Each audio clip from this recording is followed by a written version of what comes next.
Jake Morrison stood in the cold metal docking bay of the Starfire, watching the alien ship grow larger through the thick glass windows. His hands were sweating inside his gloves, and his heart beat fast against his chest. Today was the day humans would work with aliens for the first time in history. The ship outside looked nothing like the human vessels Jake knew. It was smooth and curved like water had shaped it, with a dark blue color that seemed to shift and change as it moved. No sharp edges or rough surfaces anywhere. Jake had never seen anything so strange and beautiful at the same time. Sergeant Lisa Hayes walked up beside him, her boots making sharp sounds on the metal floor. She was a tough woman who had served in 3 different wars before the aliens. Even made contact with Earth. If anyone could handle working with strange beings from another world, it was her. "You ready for this, Morrison?" she asked, looking at the alien ship through the window. "Today we find out if humans and Zephyrians can really work together, or if this whole alliance thing is just a dream." Jake nodded, but his mouth felt dry. He had read all the reports about the Zephyrians. They were supposed to be the best warriors in the galaxy, with technology that made human weapons look like toys. Their empire stretched across dozens of star systems, and they had never lost a major war. The only reason they wanted to work with humans was because of the Void Hunters. The Void Hunters were something that scared even the mighty Zephyrians. They were parasites that could take over entire planets, turning every living thing into more of themselves. They had already destroyed 6 civilizations and were moving toward both human and Zephyrian space. Together, humans and Zephyrians might stop them. Apart, both species would probably die. "Remember what Captain Bennett told us," Hayes said to the group of Marines gathered in the docking bay. "The Zephyrians never take off their suits around other species. Nobody knows what they really look like under all that armor. Don't stare. Don't ask questions about it, and definitely don't try to touch them." Jake looked around at his fellow Marines. Most of them looked as nervous as he felt. Danny Walsh, his best friend since basic training, was chewing gum so hard his jaw muscles stood out. Next to him, Maria Santos kept checking her rifle, even though she had already cleaned it 3 times that morning. "They're docking now," came a voice over the ship's communication system. Jake felt a small vibration through the floor as the alien ship connected to the Starfire. Somewhere in the walls, machines were working to make sure the air was safe for both species to breathe. The big metal door at the end of the docking bay started to open with a low humming sound. White light poured through the opening, so bright that Jake had to squint his eyes. Then the first Zephyrian stepped through. Jake had expected them to be big, but not this big. The alien warrior was at least 7 feet tall, covered from head to toe in a suit that looked like it was made from liquid metal. The surface moved and shifted like water, but stayed solid. The helmet was smooth and dark, showing nothing of what might be underneath. More Zephyrians followed the first one. Jake counted 12 of them, all moving with perfect coordination. Their steps made no sound at all, as if they were floating just above the floor. Each one carried weapons that hummed with energy, and their suits displayed symbols that probably meant ranks and positions. The leader of the group stopped in front of Captain Bennett. Even though the captain was a tall man himself, he had to look up to meet where the alien's face would be behind that dark helmet. "I am Commander Zara 97 of the Zephyrian 3rd Fleet," the alien said. Her voice came through a speaker in her suit, sounding strange and mechanical, but somehow still clearly female. "We are honored to fight alongside the warriors of Earth, Captain." Bennett stepped forward and held out his hand. For a moment, Jake wondered if the alien would understand the gesture. Then Commander Zara reached out with her own hand, covered in that liquid metal suit, and shook the captain's hand firmly. "Welcome aboard the Starfire, Commander," Bennett said. "We're ready to learn from your experience and add our strength to yours." Jake watched the exchange with fascination. The alien's hand looked almost human in shape, just bigger and covered in that strange suit material. Her voice had an accent he couldn't identify, but she spoke perfect English. Commander Zara turned to address all the humans in the docking bay. We have studied your species for many months since first contact. Humans are known throughout the galaxy as survivors. You adapt to anything and never give up, no matter how bad things get. These are qualities we respect. She paused and seemed to look directly at Jake, though he couldn't see her eyes through the dark helmet. The Void Hunters have destroyed worlds with billions of people on them. They turn entire civilizations into copies of themselves. We cannot let this happen to Earth or to any Zephyrian world. Together, we will stop them. The other Zephyrians stood perfectly still behind their commander, like statues waiting for orders. Jake wondered what they were thinking, what they really looked like under those suits, and whether they were as nervous about working with humans as the humans were. About working with them, Captain Bennett began explaining the ship's layout and where the Zephyrians would be staying during their mission. Jake listened, but part of his attention stayed on Commander Zara. There was something about the way she moved, the way she held her head when she listened, that seemed almost familiar, almost human. The briefing continued for another hour as both species shared information about weapons, tactics, and the enemy they would face together. Jake found himself impressed by how much the Zephyrians knew about warfare. They had been fighting for thousands of years and had strategies for every situation he could imagine. When the meeting finally ended, the Zephyrians were shown to their quarters in a special section of the ship that had been modified for their needs. As Commander Zara walked past Jake, she stopped for just a moment. "You are the Marine called Morrison," she said, somehow knowing his name even though he hadn't been introduced. "I have read your service record. You show promise as a warrior. Before Jake could respond, she continued walking with her team. He stood there wondering how she knew who he was and what his service record said about him. More than that, he wondered what kind of person existed inside that mysterious suit and whether he would ever find out. The transport ship shook as it entered the atmosphere of Kepler 442c, a dead world where the Void Hunters had built their newest stronghold. Jake gripped his rifle tighter and looked across the cramped passenger compartment at Commander Zara, who sat perfectly still despite the rough ride. 3 days had passed since the Zephyrians came aboard the Starfire, and now Jake found himself on his first joint mission with alien allies. The plan was simple but dangerous. Infiltrate the Void Hunter facility, destroy their breeding chambers, and escape before reinforcements arrived. 2 minutes to drop zone, called the pilot over the communication system. Jake checked his equipment one more time, making sure everything was secure. Next to him, Danny Walsh was doing the same thing, but his hands were shaking slightly. Commander Zara stood up smoothly despite the ship's movement and addressed the mixed team of humans and Zephyrians. "Remember, the Void Hunters can mimic any form they have consumed. Trust only your assigned partner and confirm identities using the code words we practiced." Jake's assigned partner was Commander Zara herself. Captain Bennett had decided that the human and Zephyrian leaders should work together to build trust between the species. Jake wasn't sure if he was honored or terrified by the assignment.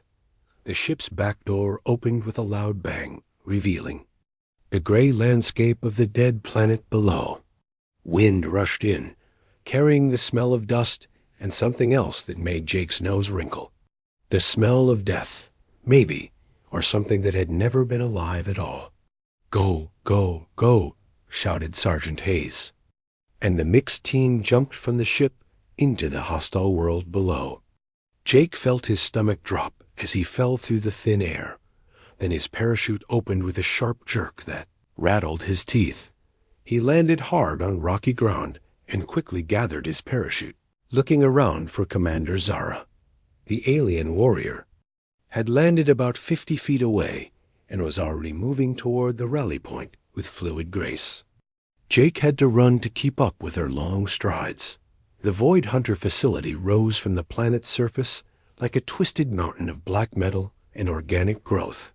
It pulsed with a sick green light that made Jake feel queasy just looking at it. Somewhere inside that nightmare structure, the enemy was creating more of themselves from whatever living things they could find. Commander, Zara knelt behind a large rock and pulled out a device that looked like a cross between a telescope and a computer. She studied the facility for several minutes, while Jake kept watch for enemy patrols. "Interesting," she said finally, her mechanical voice somehow conveying curiosity. "The structure has changed since our last intelligence report. The Void Hunters are adapting their defenses." Jake looked at the building again, trying to see what she saw. To him, it just looked like a horrible alien fortress, but Commander Zara was pointing out details he had missed. Guard positions, weak points in the walls, patterns in the patrol movements. "How can you see all that?" Jake asked, genuinely impressed by her observation skills. "Zephyrian eyes are adapted for warfare," she replied. "We see patterns and movements that other species might miss. It is one reason we have survived so long in a dangerous galaxy." The team moved closer to the facility, using the cover of rocks and dead vegetation. Jake watched Commander Zara move ahead of him and was amazed by how silent she was. Even in that bulky suit, she made no sound at all as she stepped between obstacles.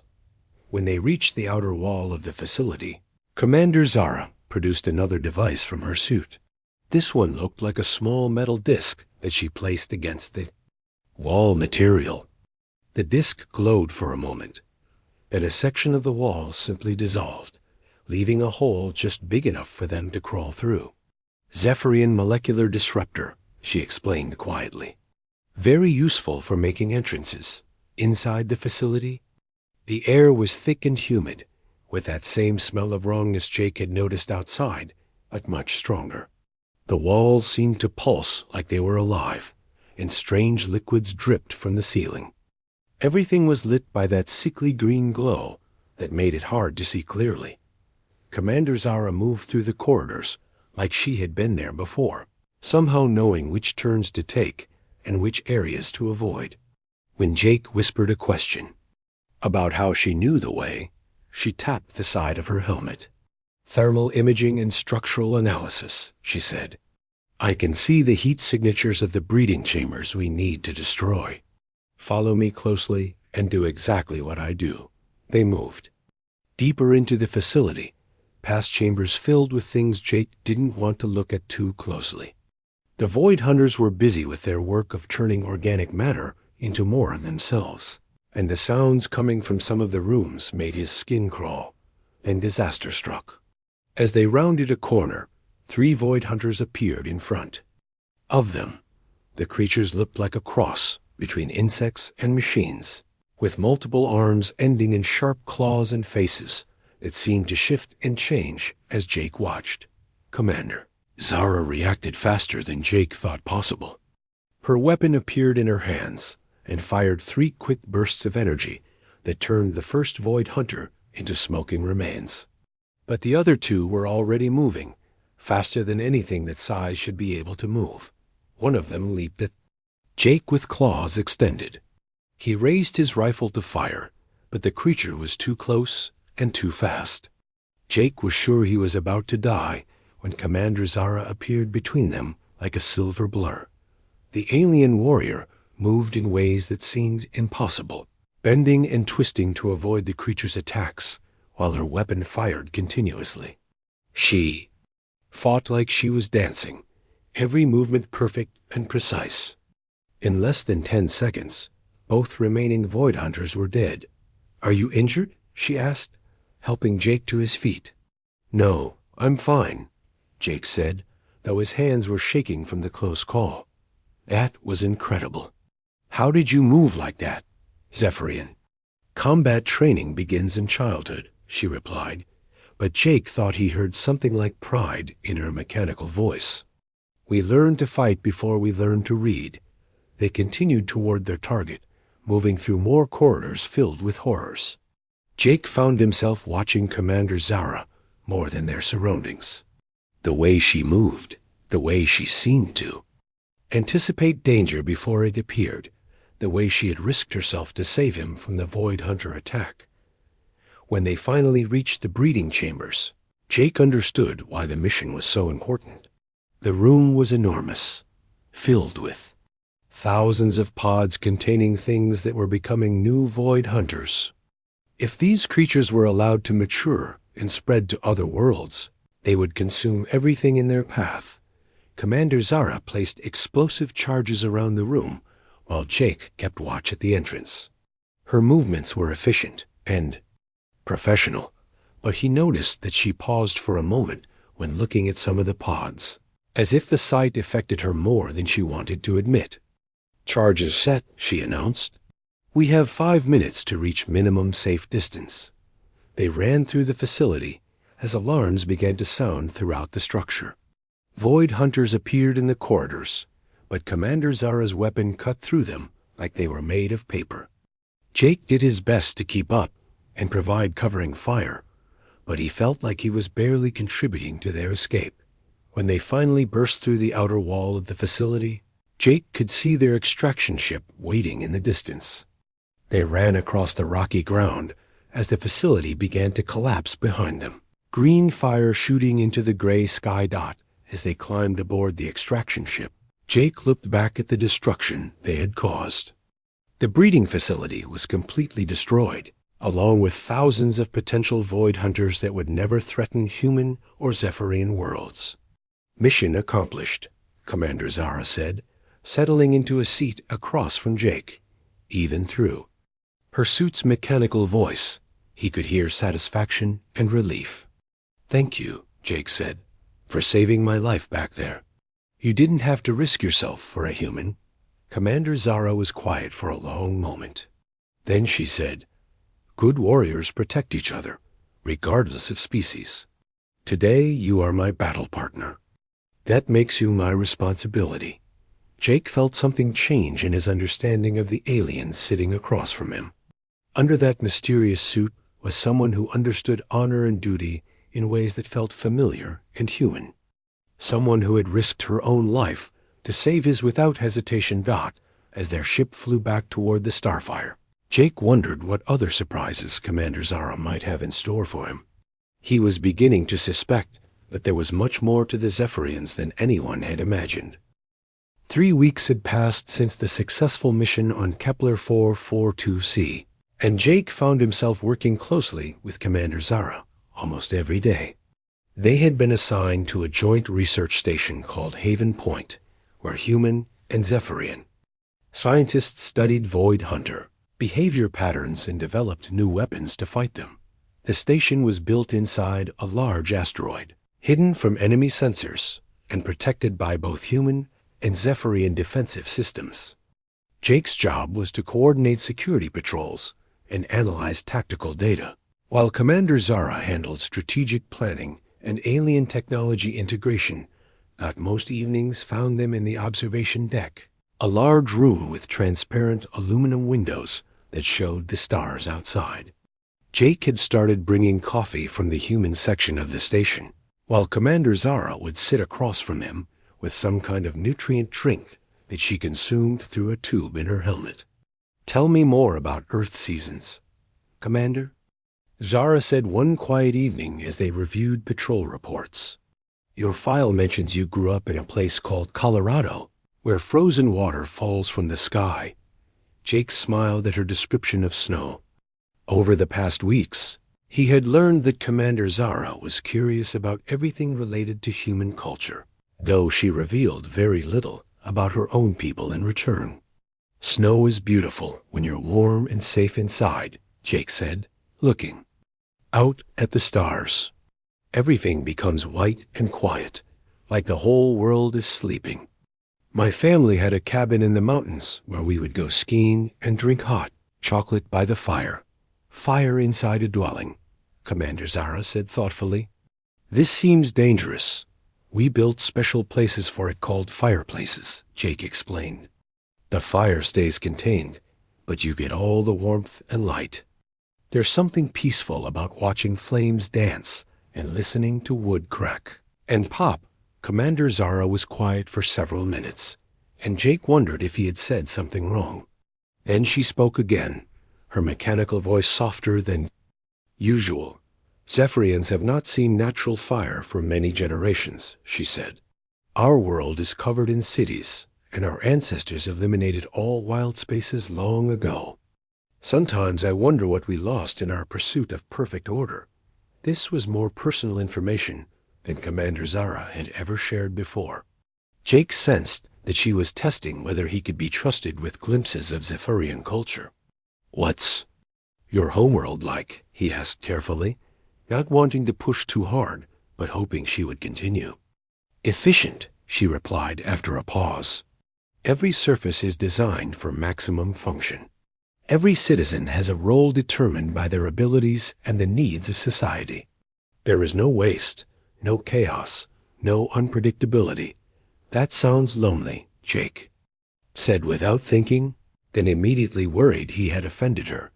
But Commander Zara seemed to consider his words seriously. "Perhaps it is," she said finally.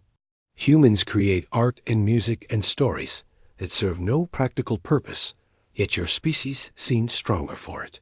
This is something we do not understand about you." Jake felt a sudden urge to share something meaningful with her. He pulled out a small device from his pocket, a music player his sister had given him before he shipped out to space. "Would you like to hear some human music?" he offered. "Nothing loud or aggressive, just something peaceful, Commander." Zara tilted her helmeted head, which Jake had learned was her way of showing curiosity. "I would be interested in this experience." Jake selected a song he thought she might enjoy, something instrumental and melodic, then placed the music player on the table between them. The soft notes filled the observation deck, mixing with the quiet hum of the station's life support systems. Commander Zara sat perfectly still as the music played, but Jake could sense her attention focused completely on the sounds. When the song ended, she was quiet for a long time. "This serves no tactical purpose," she said finally. "It does not provide information or improve combat effectiveness. Yet it creates something in my processing centers that I do not have words for in your language. We call that feeling," Jake said gently. "Music makes us feel emotions like happiness, sadness, peace, or excitement. It connects us to memories and experiences." "Feeling," Commander Zara repeated the word like she was testing how it sounded. "Zephyrians are taught that emotions interfere with logical decision-making. We suppress such responses through training and discipline." Jake felt sad hearing this. The idea of a whole species cutting themselves off from the joy and beauty of emotional experience seemed tragic to him. "But you saved my life during the mission," he pointed out. "That wasn't just logical calculation. You risked yourself for me when you could have completed the mission alone." Commander Zara was silent for several minutes, and Jake worried he had pushed the conversation too far. Finally, she spoke again. "You are correct," she admitted. "My actions were not entirely logical. There was something else involved, something my training did not account for." Before Jake could respond, alarm sirens began wailing throughout the station. Emergency lights flashed red as the communication system crackled to life. "All personnel to battle stations," came Captain Bennett's voice. "Long-range sensors have detected a massive Void Hunter fleet approaching our position. This is not a drill." Jake and Commander Zara immediately abandoned their conversation and rushed to the command center. The main display screen showed a terrifying sight. Hundreds of Void Hunter ships moving through space toward Haven Point, more than anyone had ever seen in one place. "How did they find us?" asked Dr. Rodriguez, the station's chief scientist. "Our location was supposed to be completely hidden." Commander Zara studied the tactical display with intense focus. "The fleet composition suggests this is not a random patrol," she said. "They know exactly where we are, and have brought sufficient force to destroy the station completely. Captain Bennett turned to her with a grim expression. How long do we have, based on their current speed? Approximately 4 hours until they reach weapons range, Commander Zara replied. Our defensive systems cannot withstand an assault of this magnitude. The command center fell silent as everyone realized what this meant. Haven Point was doomed unless they could think of a miracle solution in the next few hours. We need reconnaissance, Commander Zara said suddenly. Someone must get close enough to their fleet to determine their exact capabilities and search for weaknesses. With detailed intelligence, we might find a way to survive this attack. That's a suicide mission, Jake said immediately. Anyone who gets that close to a Void Hunter fleet won't make it back. Commander Zara turned to face him, and even though he couldn't see her expression through the helmet, Jake could sense her determination. Perhaps, she said, but it is our only chance to save the station and everyone on it. I volunteer for this mission. No, Jake said, surprising himself with the intensity of his response. There has to be another way. We can evacuate the station, or call for reinforcements, or something else. There is no time for evacuation and no reinforcements close enough to help, Commander Zara replied calmly. This reconnaissance mission offers the best probability of finding a solution. Jake realized that she had already made up her mind, and nothing he said would change it. The logical, disciplined Zephyrian warrior was prepared to sacrifice herself for the good of the mission, just as her training had taught her. But Jake also remembered their conversation about feelings and emotions.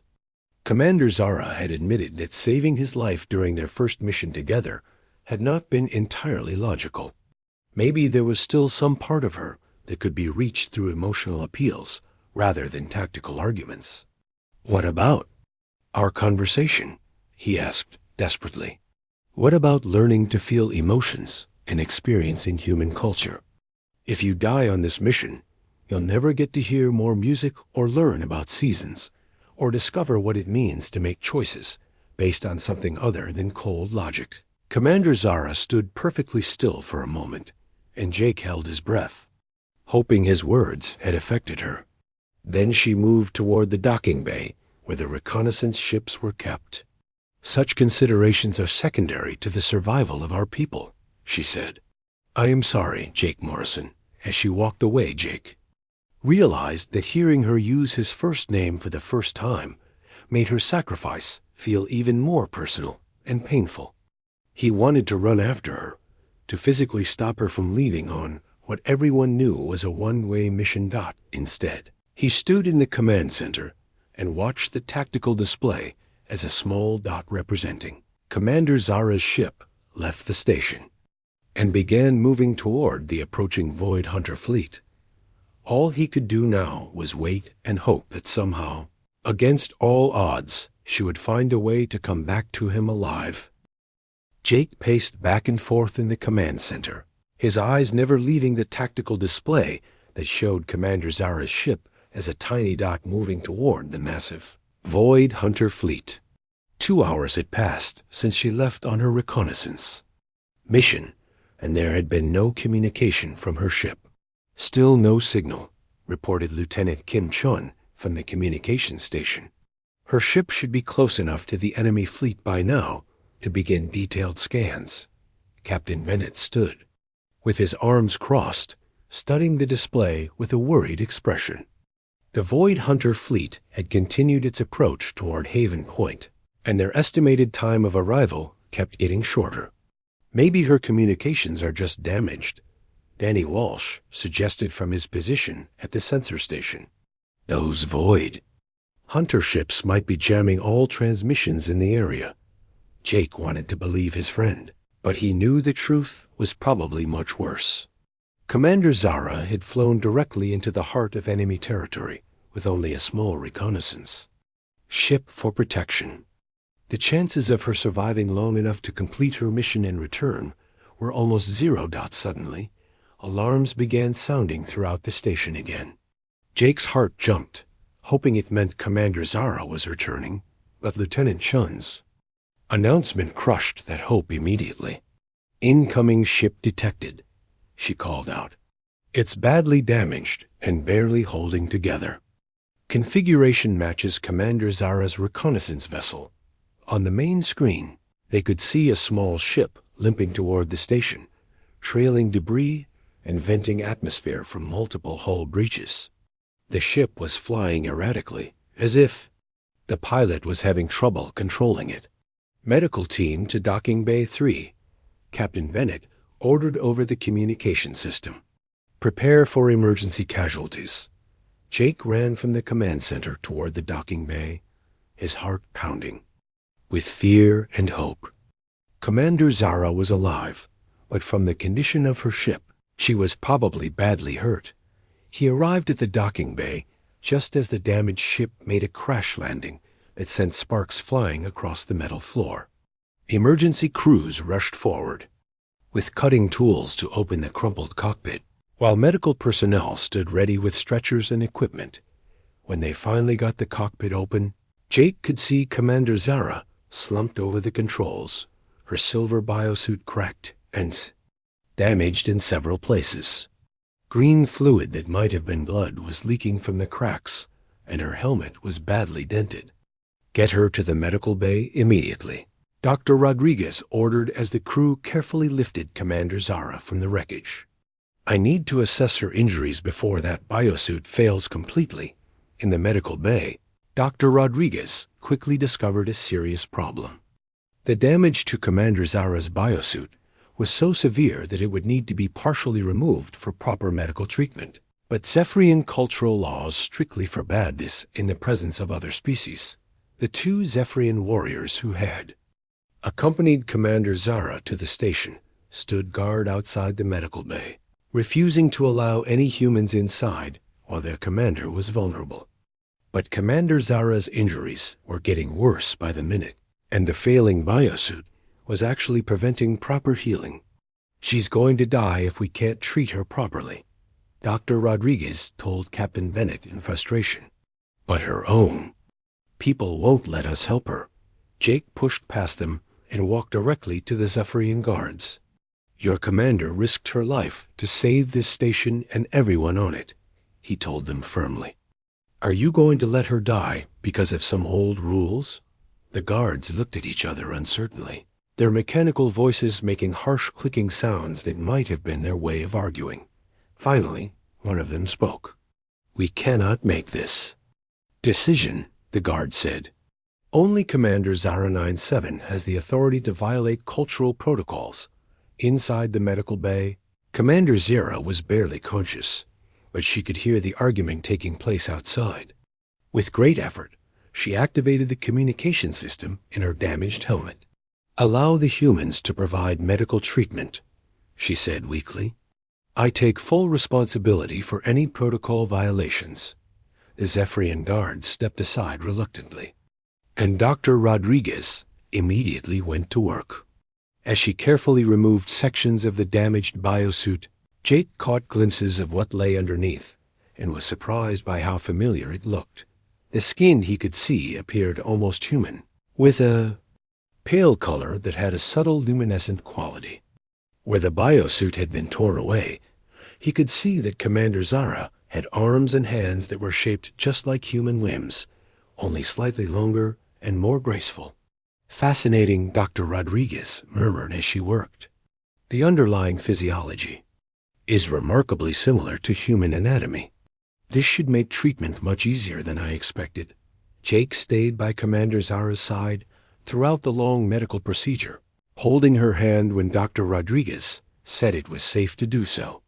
Her skin felt warm and smooth, with a texture that was almost exactly like human skin, except for that strange inner glow. During her recovery, Commander Zara drifted in and out of consciousness. In her weakened state, she began talking about things she had never shared before, as if her usual discipline and control had been damaged along with her biosuit. "The biosuits are not just environmental protection," she said during one lucid moment when only Jake was in the room with her. "They are armor against the judgments of other species. What do you mean? Jake asked gently, not wanting to tire her, but curious about what she was revealing. Long ago, before the biosuits, my people were enslaved by the Korvac Empire, Commander Zara explained, her voice weak but clear. The Korvacs found Zephyrians beautiful and kept us as decorative objects in their palaces. We were not considered intelligent beings, just attractive creatures to be displayed and admired. Jake felt a surge of anger at the thought of anyone treating Commander Zara or her people that way. How did you escape? We learned to hide our appearance and prove our intelligence through actions, rather than looks, she continued. The biosuits became our symbol of freedom from judgment, based on physical form. We swore never again to be valued for beauty instead of capability. But that was a long time ago, Jake said. Not all species are like the Korvacs. Humans judge people by their actions and character, not their appearance. Commander Zara turned her helmeted head toward him, and even though he couldn't see her face, he sensed that she was studying him carefully. Is this true? She asked. Even if someone looked very different from what you expected, you would judge them by their actions. Of course, Jake replied without hesitation. Some of the best people I know look nothing like me. What matters is who you are inside, not what you look like on the outside. Commander Zara was quiet for a long time after that, and Jake thought she might have fallen asleep. But then she spoke again, so softly he almost missed it. The reconnaissance mission was successful, she said. I discovered the Void Hunter fleet has a critical weakness in their formation. The data is stored in my ship's computer. Jake immediately called Captain Bennett to report this news, and within hours, the command staff had reviewed Commander Zara's intelligence data. She had found exactly what they needed, a way to use the Void Hunter's own tactics against them. The plan that emerged from her reconnaissance was brilliant but risky. It would require perfect timing and coordination between human and Zephyrian forces, with no room for error. Most importantly, it would require Commander Zara to lead the operation despite her injuries. I can do this, she insisted when Dr. Rodriguez expressed concerns about her fitness for combat. My people are depending on this mission's success. As the time for battle approached, Jake realized that Commander Zara's sacrifice had given them more than just tactical intelligence. It had shown him that beneath the mysterious biosuit was someone who cared deeply about protecting others, even at great personal cost. Her willingness to risk everything for the mission had revealed the kind of person she truly was, regardless of what she might look like under that silver armor. Jake found himself hoping that when this crisis was over, he might get the chance to know the real Commander Zara even better. But first, they had to survive the coming battle with the largest Void Hunter fleet anyone had ever encountered. And despite her injuries, Commander Zara was determined to lead them into that fight personally. The Void Hunter fleet arrived exactly when Commander Zara had predicted, appearing in space like a swarm of metallic insects against the star field. Jake watched from the command center as hundreds of enemy ships took positions around Haven Point, preparing to destroy the research station and everyone inside it. All fighters launch immediately. Captain Bennett ordered over the communication system. Execute battle plan Delta 7 on my mark.